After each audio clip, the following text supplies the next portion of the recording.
Welcome back. This is John Asher Thompson at Breakfast at Stinson's. Today's episode, we're talking with Chad Auler. Chad's a good friend, lives in Austin, Texas. He also was the founder of Eddy Vodka, for anyone who knows that. A great success story. He is the president and co-founder of Milestone Brands, known for their Dulce Vida Tequila, which is a popular topic these days. So very excited to have him here today and spend some time with him and getting his thoughts on some of the things that we're talking about. So let's dive in.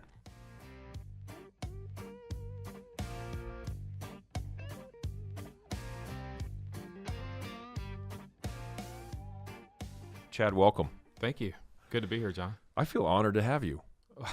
Oh, actually. I'm sorry you've got such low standards. No. That's I have to say that, and I told you outside when you came in, I'm a little intimidated by your resume. I didn't realize just how accomplished you actually are. Well, you're nice to say that. So welcome, but I guess let's start here and let me let you introduce yourself and kind of how you got here and what you're doing and who you are and that kind of stuff, and we'll pick it up from there. Well, as you said, my name is Chad Auler. Currently, I'm the president and co-founder of a company called Milestone Brands. We are in the alcohol business, specifically the spirits business. We own a company called... Why do they call it spirits business, you think? Because when you drink it, it makes you spirited. Got it. I like it. Does that make sense? Yeah, I'm sure you know this. It's probably an old term, been around for a long time. Okay, cool. Yeah. So anyway, we own 3 brands. We own Dulce Vida Tequila. We own a whiskey brand out of Nashville called American Born. And we own an orange liqueur brand out of Mexico called Naranja. And this is my second foray into the alcohol business. Was the president and co-founder of a company called Eddy Vodka. Maybe you've had a Nobody's heard of that. Maybe you've had a Eddy cocktail or two in your time. My wife loves it. But well, good. Well, God bless her. But sold that company in 2015. Took about 9 months off. I was technically retired and hated every minute of it. So got back into the business in 2016 by starting a new company, which was Milestone. Yeah. And making 3 acquisitions in the last 2 years. So wow. Here we are today. So how did you get into, I know you have some family history and all that with the space, but how did you get into this business generally? You know, that's a good question. I get that a lot. I started in the wine business. My father had several businesses when I was growing up, oil and gas, real estate. He was in the banking business. Here in Austin. But he also started a company in the wine business. So he was entrepreneurial. As I grew up, graduated from UT and wanted to start working, And if you're listening in Tennessee, that's the University of Texas. That's right. Okay. Right. Yep. Sorry. There are 2 UTs, but there's really only one UT. I have to tell you, There's I'm with only you on one that. UT. Yep. But graduate of the University of Texas, went to my father and said, I really would love to work in the wine business with you. That was the business that I kind of gravitated towards. So long story short, started at the bottom, learned the business, worked my way up to where I was running the sales and marketing at Fall Creek Vineyards. But I was, there was something that just kept calling me. I wanted to go back to get an MBA, and I'd always thought that. But as you get out in the business world and you're managing and you're operating, I think you learn quickly what your strengths and what your weaknesses are. And I had a couple of weaknesses that I wanted to. Can you tell us what they are? What they were? I'm sure you've gotten rid of them by now. Finance and accounting. Okay. I was running sales and marketing. I that was second nature, but I was a little weak in finance and accounting, and wanted to go back to get an MBA, so I went back to the University of Texas, Macomb School. As you probably know, that business school is very entrepreneurial focused. We were doing case studies every day on, companies that were started in a garage that became eBay or whatever it was, and that was very appealing to me. The thought of taking an idea, standing in front of a whiteboard and building something the way it's, pictured in your mind was just incredibly appealing. So I tell people the Macomb School is where I was bitten by the entrepreneurial bug. So got out of school, started doing research on vodka. I loved the alcohol business. Spirits was the next natural business extension from wine. We utilize all the same distributors around the country. same retailers, same restaurants and bars, and the relationships were there. Vodka was my cocktail of choice, so that's why I chose vodka. Okay. Did all the research I could, read every book I could on how to make good vodka. Again, spent about 3 years kind of building a business plan, learning how to make vodka. Built a small distillery in North Austin, and kind of the rest is history, I guess. Was that Deep Eddy? Was that how it started? Originally, as Deep Eddy Distillery? Yeah, originally started a brand called Savvy Vodka, which was a super premium brand. And then very shortly after we launched that brand, I saw the first sweet tea vodka hit the market. And that was very appealing to me because I saw that nobody was using real ingredients in flavored vodka. So I thought, what was dominating the market at that point? It was Grey Goose or all those big brands were big. Absolute had a lot of flavors, but really the flavored aspect was something that intrigued me because if you looked at flavored vodka, it was all clear, meaning it was just artificial flavor and vodka. Yep. That's all they were doing. When I saw the first sweet tea vodka hit the market and realized that it was artificially flavored, I thought, gosh, tea and vodka, tea is something that you have in front of you right now. I mean, everybody's drinking tea. Yeah. So why not give them a great tea flavored vodka that uses real tea? And that's how I got hooked up with my business partner at Deep Eddy, which was Clayton Christopher. He was the founder of Sweet Leaf Tea. Did you call him up? Called him up. Yeah. Did he know you? We had literally a million mutual friends. We had never met. So went over to he's here in Austin he's also. Here in yeah. Austin, yeah. And Clayton and I went over to Clayton's office one day and said, and he had already kind of hit it out of the park with that, right? With Sweet Leaf. He was winding down Sweet Leaf. They had an agreement they had sold I think a majority of the company, and there was a buyout that was fast approaching. So he was kind of winding down Sweet Leaf. And he and I got together, had several conversations, had dinner, got to know each other, talked about a vision of, hey, if we started another company, where the sweet tea vodka was the first product, what would it look like? And he and I, we had the same vision. So And what year was that? That was in 2010. So we launched the company in 2010. First product was sweet tea vodka. First flavored vodka ever to use real ingredients. I mean, it seems pretty simple, but nobody was doing it. It's actually really difficult to use real ingredients and engineer a product that's shelf stable. So we figured out how to do that. The consumer loved the real aspect. What was the first shelf? What was your first place that you were able to sell this? Was it at a restaurant or a bar? No, it was probably Twin Liquors. It's probably Twin Liquors here in Austin. Twins or Specs, those are the two big guys in this market. But we launched it with those guys first. The consumer loved it. It took off. The rest is kind of history. Yeah. It became the fastest growing spirit brand in the U.S. market. Yeah. And we began getting unsolicited offers to buy the company. We said no for a while, and then someone made us an offer in 2015 that we had to say yes to. So we sold Deep Eddy in 2015. As I said, I then retired for 9 months and was really hated every second of it. People always laugh when I say that, but it's very, very true. Yeah. Well, I want to circle back because I want to come back to the story in Deep Eddy. I think a lot of people will be interested in hearing it. I know a lot of people personally who would be. So I'm going to circle back on that. I will say that I remember texting you at one point. I was in New York, and we could make this a business show. Really what this concept is, Breakfast at Stinson's, is just conversations with people who, in one way or another, have been successful, whether it's business or sports or however they define success. Right. And I'm excited about some of the people coming on. You're the first one, actually, so congratulations for that. Well, I appreciate you having me. I do want to figure out how we're going to get in the DJ. What do you call it? DJ All or Nothing. We're going to work on that. I like it. By the way, for those of you who cannot see his resume, I'm just going to tell you that it's impressive. It's all over the place. Clearly, Chad has been not just successful in business, but he's really given back and is involved with all kinds of really good organizations here in Austin, and obviously very accomplished. But it's impressive, and thrilled to have you. Thank you. Deep Eddy, I will say one just quick anecdote. So my other life is, in addition to Stinson's, but banking and law and done that kind of thing. But I'm in New York a lot, and I knew you had made it at some level when I was in a taxi driving down someplace in the Upper East Side, and there was on the side of, it had to have been a few years ago because it was a phone booth.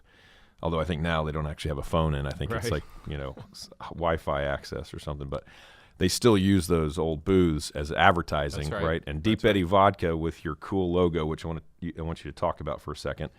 Kind of this vintage Art Deco-ish sort of, throwback Retro. feel.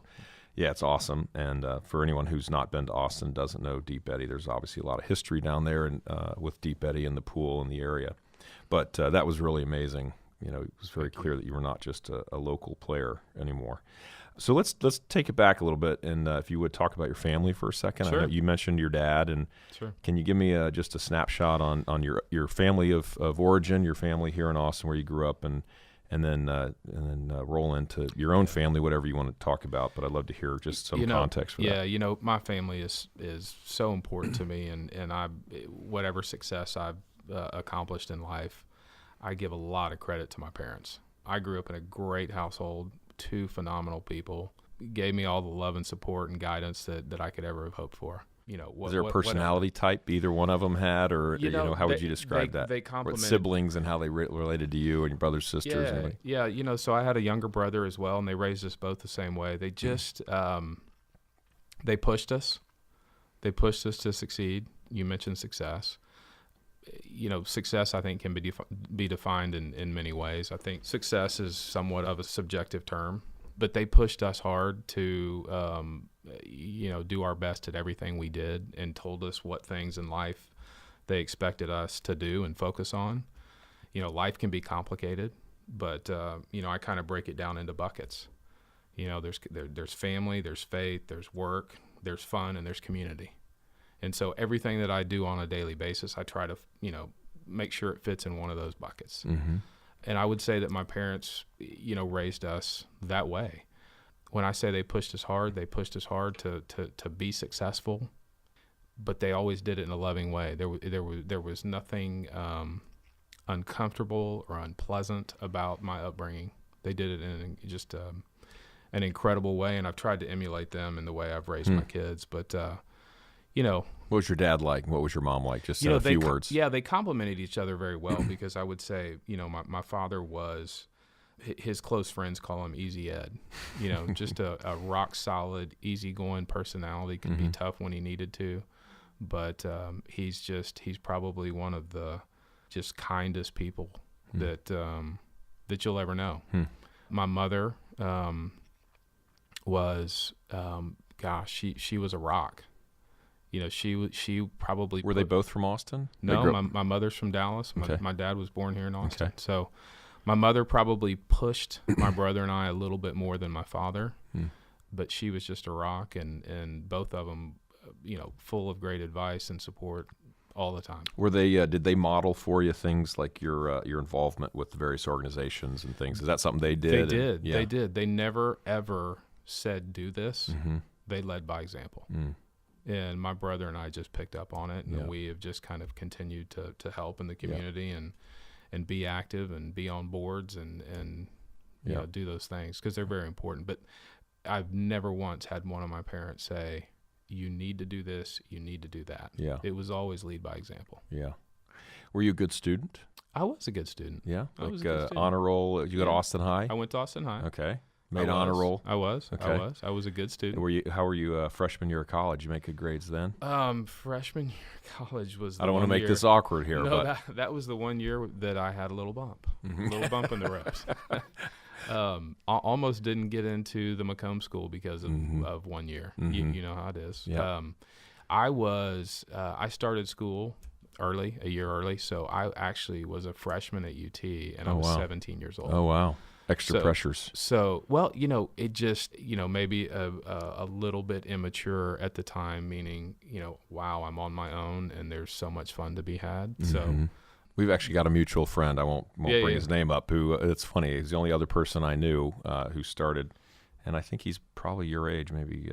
Anyway, and he had a rough go first year. Yeah, I don't know. So they're just. I know a lot of guys who were 18, 19 who also had a very rough go that first year of college. It was. Look, I've always considered myself someone who worked hard and played hard. I think you need to have that balance. I truly believe that. I think anybody that plays all the time is in trouble, and I think anybody who works all the time is in trouble. What about adversity? What have you, again, whatever you're comfortable talking about, but if you were to identify anything in your life that was notable adversity, is there anything you'd point at?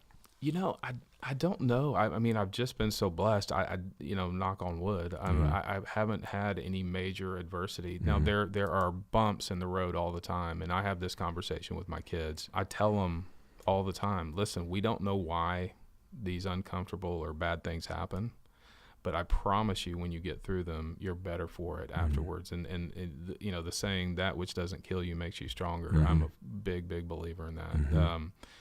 My 17-year-old son, he'll be a senior in high school, and he's just had his second knee operation, and major knee operation, and he's got a 6 to 8 month recovery. He just had to have a bone fusion surgery. Anyway, we can actually swap stories. That's interesting.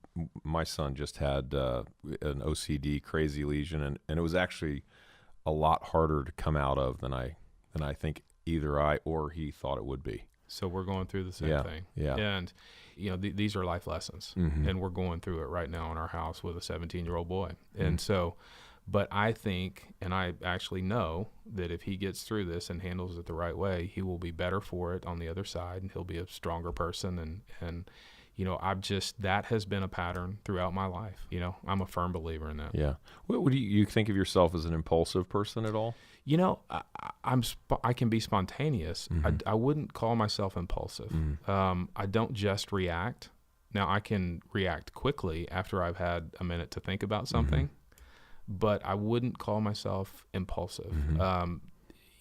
Two traits that I think people really, or two traits that I commonly see in what I would term successful people: discipline and focus. That's one of the questions I had for you. Okay. And that's something that I try to be focused, and I try to be disciplined. Do you think that came naturally to you, or do you think, maybe some, or is it something you've had to work at? I think both. I think it was some of it came very naturally to me, but also my upbringing. My parents, I think, preached discipline without preaching it, and again, leading by example. I would come home from school, and my parents said, you take care of your homework, and then you're welcome to go have fun. But it wasn't, I'm going to come home after dinner, go play baseball with friends, and then come home after dinner and then start my homework at 9 o'clock. It was come home from school, take care of your business, and then go have fun. So just that, teaching that discipline and instilling that discipline, I think it is phenomenal. Yeah. And again, I think kids are starving for discipline. I don't think they know it. They don't know it at the time, but it's not mean to teach kids how to be disciplined. Right. I think it's beneficial. Well, there's a lot of stuff that's out there now, and I think maybe some reaction probably to a lack of discipline, but they're bestsellers, so we can opine ourselves, or we can say, hey, there's clearly a need out there in the market. There's that the Navy SEAL Jocko something. Have you seen that book on discipline? Yeah. Yes, I read it. Oh, you have? Yeah. And Leif Babin, his co-author, is a guy that I know as well. Now let's talk about that for a second. I know you sponsored something a few years ago, a Navy SEAL that I think we all know of, right? That's right. Talk about that for a second. What tell me about it, and how you got interested in it, and why you wanted to get involved with that, and what was your thinking there? Well, Chris Kyle, the American Sniper. I mean, I think a lot of people have seen the movie, read the book. Chris Kyle was a guy that I was introduced to by a mutual friend, and Chris and I got to be good friends and spent a lot of great time together, and before his death, unfortunately. But when he wrote his book, I called him and said, hey, I want to throw a book signing for you down here in Austin. And so he and his wife Taya came down, and we did a book signing at Austin Country Club, and had a bunch of people come out, and he told some great stories. What did you like about him? What was the most to you? What's the most impressive thing about him? Just knowing him up close and personal. He was as authentic a person as you'll ever know. I mean, no BS, totally real, completely authentic, a man of conviction, a tough guy, obviously, probably the toughest guy I've ever known. But as tough as he was, he had an incredible soft side for his kids. He'd laugh, he'd cut up, loved to have fun. Just a neat guy, just a really great guy. You know, I wish he was still here. It's unfortunate guy like him, you know, went the way he did. Yeah, no, it was awful. You touch on a few things and then talking about his life. You know, one of the things that inspired my thinking here for this podcast is the nature of living. And so I promised everybody that I'm not going to ask anybody the meaning of life, but if you do know, you know, please share. But You mean you don't know? Well, I'm just not going to comment on that. We're saving that. That's the final episode. So keep people tuned in. You got it. So, but one thing that you know, going back to wisdom literature over the years, you know, there's the Bible talks about it, but it's not just the Bible. There's all kinds of other, you know, Cicero talked about it. This notion of life is vapor, that we're here today, gone tomorrow, dust to dust, all this stuff, and I'm fascinated by success and I kind of go round and round because I think sometimes it's genetic and sometimes it's bad things happen and it changes their life and never again. And you read about a lot of the folks who grew up in the 30s and, you know, their entire life is devoted to never being poor. Right. Or you read about people, and we have someone we're talking to later whose father has just this remarkable story coming out of World War II and the Holocaust. And what's amazing about those stories is doesn't just impact their lives, it impacts their children and grandchildren, right? And you create these things, and it comes out of, you know, varying levels of faith or of denomination or religion or no religion, right? And yet you see this pattern in different people's lives about how they approach their life, getting up in the morning, getting through the day. Obviously, some, you know, not all successful people get up at the crack of dawn, right? But you see commonality in kind of ambition and drive and commitment, discipline, whether it's art or business or, you know, spirituality or sports or, you know, any of these things, you see that. So I'd love to hear from you. Like, you did mention your buckets. You had faith and family and work and play.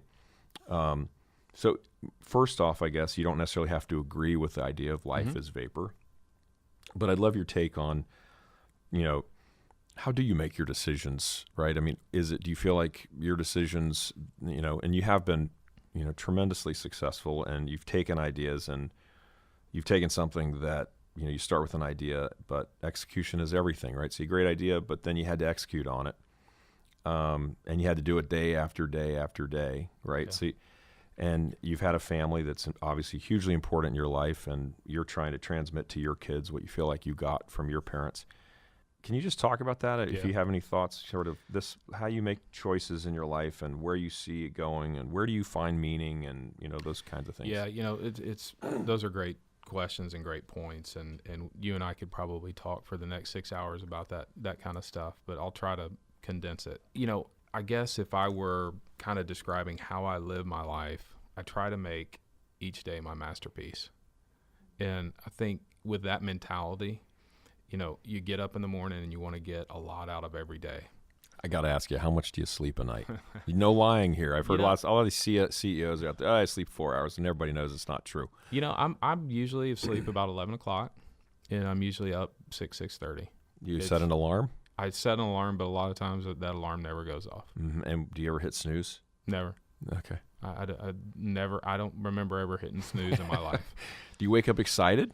You know, I'm not, as we were talking before we started this, I'm not a coffee drinker, so I'm really not that much of a morning person, but I get up and, every day, I mean, I start the same way and, you know, kind of warm up, get stimulated, watch the news, eat breakfast. That's usually my quiet time. What do you eat in the morning? You protein guy or you a carb guy? I'm a protein guy. Okay. I'm an eggs. You know, I'll make myself a couple of eggs in the morning. Yeah. But, you know, every day is important to me because I'm starting to sound like my father when I make this statement, but it is here today and gone tomorrow. You know, it goes so fast. It moves so quickly. I mean, I can't believe I have a 20-year-old daughter and a 17-year-old son. I can tell you, I vividly remember my first child being born and being in the hospital room and carrying her out and introducing her to my family. And here we are 20 years later. So, I don't want to waste days. When I say make each day your masterpiece, I mean, that's kind of my mentality and how I live my life. I speak to groups on a regular basis about being entrepreneurial and, the success that we've had with Deep Eddy and other, our new company in the alcohol space. And people, I get a question on a regular basis, and it's, what made you take the leap? What pushed you over the edge to make you finally try to go start a new business? Why did you do it? Different variations of the same question. And really what I tell people, I just tell them, look, everybody's wired differently. There's no right or wrong. But for me, the thought of never trying was much more terrifying than trying and failing. And so the thought of waking up 20 years later and wondering what if just absolutely scared the hell out of me. So that's the best way I can describe what I feel inside. So again, I'm not scared of failure. If I try and fail, I can live with that. I can't live with the what if. And so that, I think that summarizes really how I live my life each day. I mentioned those buckets. You talked about my resume. I mean, I think that I should try to be successful with my relationships with my family, with my God. I should work hard every day at my business. I should find time for community, and I should find time to have fun. And I think a well-balanced person is a great guy. It's not, well, that guy's rich. He's made a lot of money and been successful in his business, so he's a great guy. I guarantee if I asked you the question, who's the greatest guy you know, it's probably not the richest guy you know. So when we talk about success, I think today people focus on financial success, material things, fame. I feel like our culture today with digital media and social media, there's a big emphasis on material things and fame and those things. There are a lot of famous people and a lot of very wealthy people that are also great people. But it doesn't, I think there's almost, in my opinion, a little bit too much emphasis put on just those aspects of success. I want to be well-rounded. I want to put a little bit in each bucket. Why? Let me ask you a question. Day. Why do you want to be well-rounded? I just think makes you happier, content. Absolutely. What do you think? Absolutely. Yeah. And I think, I mentioned if mentioning my 5 buckets. Fun is one of my 5 buckets. I like what I do professionally, and I tell people all the time, you may be good at what you're doing, but you may not enjoy it. I can tell you that long term, you're either going to get burned out, you're going to be miserable at some point if you don't like what you do professionally every day. I think you got to like it, and I think when you do like it, you're better at it. Yeah. And I think that's true with everything. I coached youth sports, both boys and girls, for 11 years straight. And the last thing I used to tell the boys and girls before the start of every single game, don't forget to have fun. Why are they there? Why are they playing? Is that before or after the sprints? Just kidding. Why are we there? Why are we playing this baseball game today? Yeah. Because we want to have fun. Yeah. I think, people talk about exercise and diet, makes a healthy person. Laughter and fun helps make a healthy person too. So I think when you look, again, I don't mean to keep going back to my buckets, but no, I appreciate it. I like it. Fun is, I want to have fun at the office. I want to have fun with my family. I want to have fun helping the community. But I think just being well-rounded, again, call it what my parents showed me growing up, and their example that they provided. They were well-rounded. They were involved in the community. They were certainly involved in my life and my brother's life. I watched my father work hard and build businesses. I saw, they taught us that faith is important. So I've continued to try to be that way and teach my kids the same things. But, and do you help me talk about your kids a little bit? Not to name them or anything, but just curious. I obviously this continuity is the theme I'm picking up here. Right. And sounds like you got a lot of gratitude to your parents, right? I mean, I think we live in a world where, the home environment's very different, varies, and we don't have to get into, judging one way or another about kind of status, but clearly what you got from your parents was very important to you. No doubt. and you want to convey that, transmit that down to your kids. I am curious. So my kids are just a little behind yours, but you mentioned social media. And I always want to try to bring our conversations back to like philosophy and things, but bring it back to like, hey, how much sleep do you get, right? Or how many hours do your kids get to play on social media? Or so talk about that for a second. You're, and I don't know how we're doing on time, but you're just some, you got 20-year-old, 17-year-old. I fully hear this knee surgery and what it does to a 16-year-old psyche. So we could talk about that another episode. But how do you transmit that, number one? And then number two, to bring it down to just a real-world example people think about all the time is, how do you manage the social media? What's your view on that? That's probably do you manage it, right? That's probably the toughest thing that I deal with as a parent. I will just tell you, I am old school in nature in the sense that, I mentioned earlier, I try to, life can be complex and difficult, and I try to simplify it. And I think that this, meaning the phone and social media, and I think for young kids and their teens, I think too much can be very damaging. And I know that, Is it a constant battle for you either way? It is a constant battle. Yeah. And, I think everything in moderation. I'm not saying, hey, kids, I don't want you to have a phone. I want you to stay off social media. I'm not saying that. But when the phone literally is attached to a kid and they're on it. Hey, Kanye West made the point recently, I thought pretty well. If anybody saw Kanye West, shout out to him. Same thing. Yeah. Attached. Why is it attached? Why is it attached? I don't know. We've got 3 kids. I went to a swim meet, and in between, for 8-year-old, well, basically 4-year-olds all the way to 15-year-olds, and in between events, I walked up, and I'm not kidding, there are 50 kids. I bet you of the 50, 2 of them are talking. I took a picture. Every single, and I'm sure for anybody under some certain age here, they're rolling their eyes right now because old guy's talking about this. But I feel like we're conducting this mass experiment on children, on an entire generation. Totally. And we got no control set. So we have no idea how this is actually going to work out. I do worry about the Wi-Fi and my own brain tumor because I do it, but my excuse is it's work. Right. But I try not to keep it attached. And I got a almost 17-year-old, but he didn't get an iPhone until he was, 8 or 9, 10 maybe. Yeah. These other kids that I've got, their entire life is with this. So, You make some great points, and I'll just say this. It's the toughest thing that I deal with as a parent, honestly, is regulating the phone. We'll just call it that for now, regulating the phone.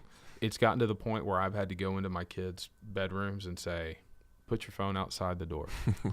Close the door, put it outside. Is that well received? It has not been. It has not been well received. But, again, I'm actually glad to hear that. I've kind of made those rules, and I've also made rules that on certain nights, come in, we're going to sit down for dinner, put the phone on the island, and the phone stays there for an hour, and we're going to sit here, and by God, we're going to talk. Right. You and I are sitting here having a conversation. It's a very easy conversation. We're both very comfortable just verbally communicating. There's a generation of kids that don't have that skill. Yeah.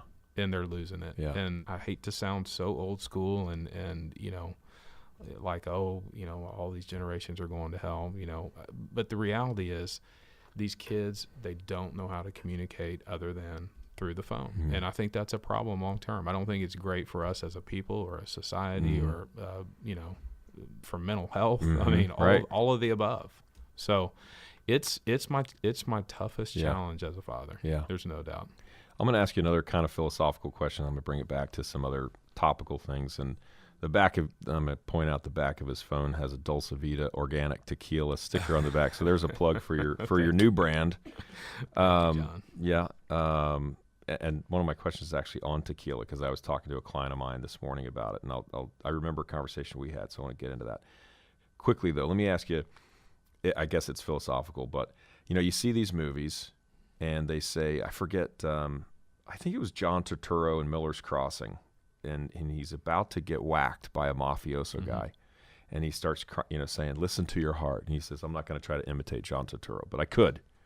Listen to your heart. And then all of these things, and for people who are in the arts and things, it's always listen to your heart, pursue your heart. You touch on it a little bit. You say, hey, make sure you're doing what you love. Mm-hmm.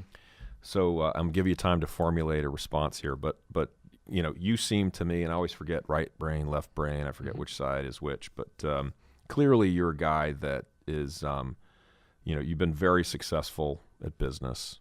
You've been very successful with your family. You've been, and I would suggest on a lot of other fronts. If you had a bohemian come in here, they would say, "Oh, he's a business guy and whatever." And you got to follow your heart and be impulsive. All these things.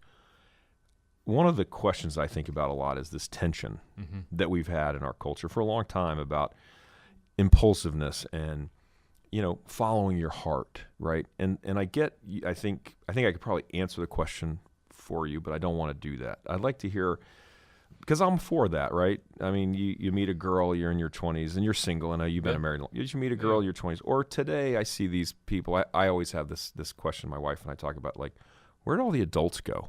Like, the adults have clearly left the room. Yeah. And I wonder if, and I'm all for, like, hey, pursue your dreams, but then the flip side is these decisions that we make, and you see the havoc it creates on the political landscape, the entertainment, cultural. I see the kids, and kind of what I mentioned to you about my son. Hey, why are you doing such? I don't know, or because it feels good, or because I want to do it, and it can be cliched to ask about it. But I would ask you this: how do you think about that, if you even think about it, or if I pose the question to you, how would you respond in terms of following your heart, being impulsive, making a decision versus your decision-making process? Or, how do you think about that? Like, if your kid, 17 years old, and he wants to go do something, and you think, oh my gosh, you have lost your mind, right? What do you think? I think you can follow your heart without being impulsive. I don't think they're mutually exclusive. Okay. I absolutely do not. I encourage my kids to follow their heart, but I encourage them to also be thoughtful about that rather than impulsive. And to me, impulsive is react. If someone walked up and punched you in the face, and the impulse is to turn around and punch them back immediately, rather than maybe stopping and thinking, and why'd that guy come hit me in the face? Thinking about what's going on here. Just some thought is important. Following your heart, absolutely. We all need to follow our heart. I'm a big believer in that, but just be thoughtful about how you do it. That's the difference between being impulsive and being thoughtful. I mean, fair enough. Little things make big things happen. So our decisions are powerful. Yep. The decisions we make, they lead to little things make big things happen. So each decision along the way, if made right, or the correct decision is made, can have profound positive effect on the backside. If you're constantly impulsive and reacting without putting some thought into your decisions, and that thought, let's flesh this out for a second. So I mean, I think I know what you mean, but so when you say give thought, what's the, by the way, it happens in a flash, right? But if you were to spell it out, what is that thought, right? You put it, so I want to go do this, but give it some thought, because what's the construct here that we're evaluating against? So I'll give you an example. Yeah. When I co-founded Deep Eddy Vodka, the thought was, hey, I think this is a really good idea, but let's do it right. Let's research it. Let's learn how to do it. Let's figure out how much it's going to cost. Let's find the right people to run it. Who are the first 3 or 4 employees that we're going to hire in sales and marketing, rather than just jumping off the bridge into the water, actually thinking about the groundwork. And so while we put some thought into it, once we launched, we moved very quickly. But it's the planning, it's the thought, it's taking the whiteboard and saying, okay, this is what we're going to do. Here's A, B, C, D, E, F, and G. When I see people that aren't successful, it's typically because they haven't planned. A goal, I always tell people, a goal without a plan is just a wish. And I think being impulsive a lot of times is kind of that mentality. Follow your heart, absolutely, but just be thoughtful about it. A goal without a plan is a wish. It really is. I mean, that's the way. Let me take it to you. Let me ask you this: what would your advice be to you pick your son or your daughter about marriage? Oh, gosh. Because there's better have a plan. Yeah, right? Maybe, right? I don't know. What do you think? I think more than a plan for early marriage, just make sure it's the right person. How do you do that? The values, your values need to line up. Mm-hmm. Your values need to line up. You gotta, that person's got to be your best friend. I've told both of my kids that, my wife, she was my best friend 30 days after we met. So. Did you meet her in college? I did. Yeah. My senior year of college. Is she from Austin? She's from San Antonio. Okay. Not too far. Yeah. But, I think, again, sometimes I think marriages fail because there is a little bit of that impulsivity. Mm-hmm. That's why I'm just curious with kids and getting to an age where they're going to start getting serious with people and absolutely. Curious what your fatherly advice might be. Yeah. No, is that consistent with what your dad told you? I don't think my father ever had a conversation with me about what a good spouse would be. I think, seriously, I think, I saw it in both of my parents, again, led by example. They absolutely led by example. And I just, I think when you're in a great environment like that, you can't help but kind of almost through osmosis, you just, you take it in. Well, let me ask you a couple more questions, and then I think we can probably wrap it up. One is talk about the branding of Deep Eddy. Mm-hmm. It's pretty iconic, I think, at this point. I think everybody knows it. Obviously, it's a good product. People love it. But how did you settle on that? How did you come about, with the design and the series of designs, I guess, that went with the marketing there? At Deep Eddy, branding is everything in the spirits world. It really is. It's a marketing world that we live in. And we wanted to create at Deep Eddy, we wanted to create a very cool brand, something that was very Austin centric. That's how we came up with the name Deep Eddy. The Deep Eddy swimming pool. Mm-hmm. It's a cool part of Austin. It's historical. It's a Texas historical landmark. And is that Betty Grable, or is there a? Well, actually, when we did research on the pool, we found some old posters that had that image, an image of a girl in a bathing suit on a diving board, and so we thought, that's a great retro look. Was it World War II era probably, or? Yeah, it was probably right before World War II. Yeah. Probably late 30s. Nice. Late 30s. So, but anyway, the pool had a great long history, and we thought Deep Eddy was a cool name. If you weren't from Austin and didn't know anything about Deep Eddy, the swimming pool, you'd still say, hey, that's a pretty cool name. But branding is very important in the space that we're in. And if you fast forward, Milestone Brands, the company that I've co-founded with my partner Eric Dopkins, who was our CEO at Deep Eddy. Eric and I worked together for years at Deep Eddy, and he was great running the day to day. After we sold Deep Eddy, he and I started having conversations. Eric stayed on for a few months in the transition, and he and I thought, man, are we gonna like retirement? Well, I was already technically retired at the time, and said, man, I want to get back in the game. So he did too. He didn't want to stay on with big company. So anyway, the first company that we bought, I mentioned, was Dulce Vida Tequila. Again, branding. One of the things that we were attracted to with this brand, Dulce Vida, is the branding opportunities. Dulce Vida, it means the sweet life. Oh, yeah. So what we've tried to do with Dulce Vida is build a very cool brand, just like we did at Deep Eddy. And, so far, knock on wood, the results are good. Dulce Vida is the fastest growing tequila brand in the U.S. market. So we're having a lot of great success with this brand. But again, it goes back to the branding and the brand. And Eric and I are, we're working hard to create a very powerful brand with Dulce Vida, just like we did at Deep Eddy. Well, your timing seems to be good. My wife was with a friend last week, and she said, oh, yeah, she's on the tequila bandwagon as well. They've gotten off the wine and moved to the tequila. I remember talking to you. You said you love the Dulce Vida, I think, with Topo Chico and maybe a squeeze of lime, right? Yeah, just and I like great drink. Yeah, I don't like the Topo Chico, but I like the lime. And then my wife pointed out last week that it's only 55 calories or 65 calories or something, as opposed to the 130 you pick up, maybe 110 of the Pinot Noir. That's right. So, and then you've also got all this stuff with the what is it called, the keto diets and the paleo and all that stuff. They're all into that CrossFit guy. The founders all into the tequila, because it's so real quick. Yeah. Sure. What is it that differentiates a great tequila from an average? What is it that in 1987, when everybody, you go and you make a fool of yourself and you drink something awful, right? And you probably see it. I still run into people like, oh my gosh, I can't drink tequila. Yeah, exactly.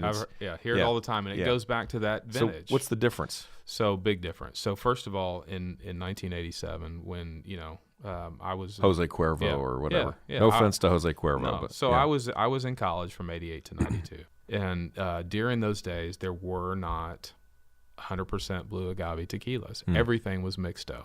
So you mentioned Jose Cuervo, but Jose Cuervo and every other brand was mixto.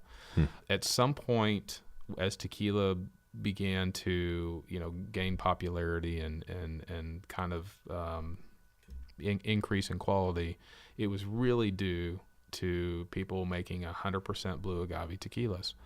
So really today, if you walk into a liquor store today, you're going to have a hard time finding many mixtos, because the market has just shifted. It's just shifted incredibly quickly too.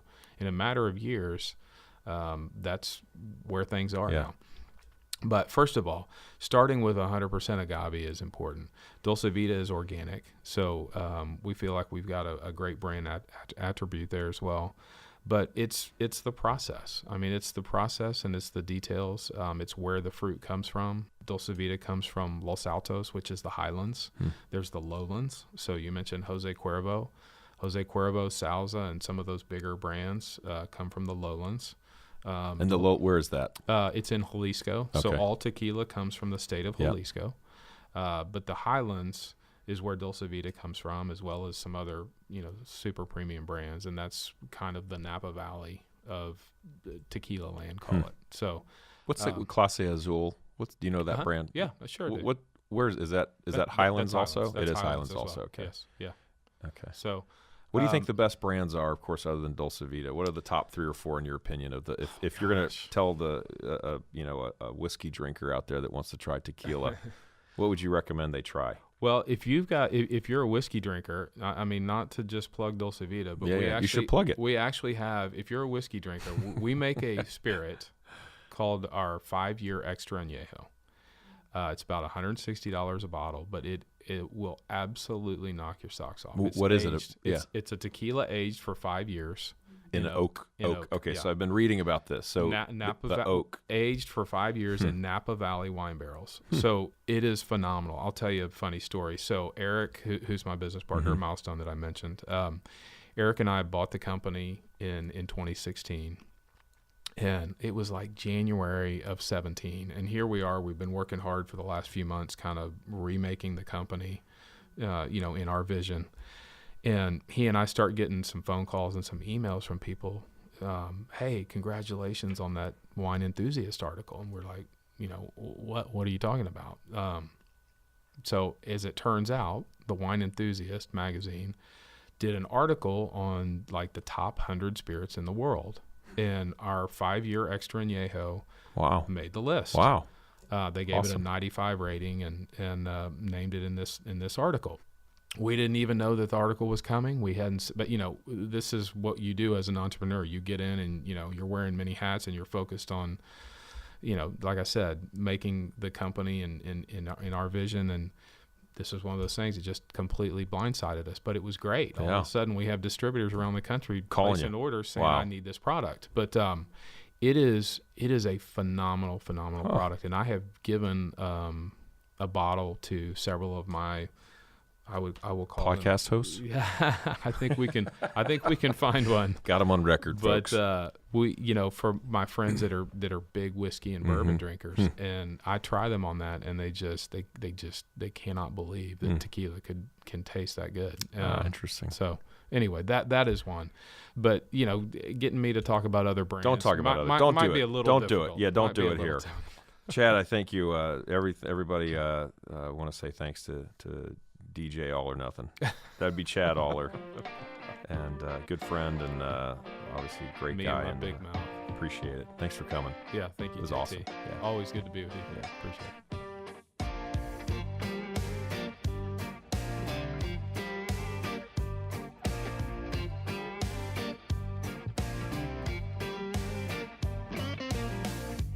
Thank you for tuning in today. Breakfast at Stinson's. We are very happy to have you. Next week, we'll be back with another great guest. So please join us. In the meantime, come visit us at Stinson's. We're at 45th and Burnett Road. Come have a taco, a coffee, or a cocktail. Look forward to seeing you. Thanks.